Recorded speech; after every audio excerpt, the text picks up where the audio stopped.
অনিশবাবু, এই যে অরা স্ক্যানের রিপোর্ট এর ভেতরে কি কি থাকে? অরা স্ক্যান হচ্ছে একটা ডিটেইল রিপোর্ট আপনার অরার এনার্জি লেভেল সম্পর্কে, এবং এখানে আরো অনেক বিষয় আছে যেগুলো আমি বলছি একটা একটা করে।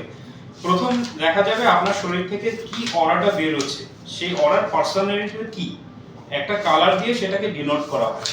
তারপর আসছে অরার আমাদের যে 7টা চক্র আছে সেই চক্রগুলোর লেভেলস। চক্রের লেভেল যদি 5 হয় তাহলে ওটা হচ্ছে মিডিয়াম, 5 এর উপরে হলে হচ্ছে স্ট্রং, আর 5 এর নিচে হলে হচ্ছে ডাউন।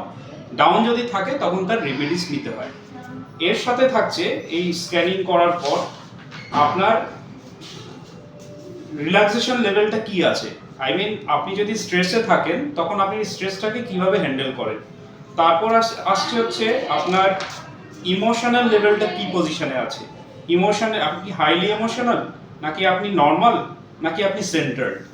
এছাড়াও অরা স্ক্যানে যেগুলো থাকছে সেগুলো হচ্ছে আপনার বডি অ্যান্ড মাইন্ড কীরকম যাবে, আপনার সোশ্যাল লাইফ কীরকম যাবে, আপনার ক্যারিয়ার অ্যান্ড ফিনান্স কীরকম হবে, আপনার হেলথ ওয়েলবিং অ্যান্ড গ্রোথ কীরকম হবে, আপনার রিলেশনশিপস অ্যান্ড ইন্টিমেসি কীরকম যাবে।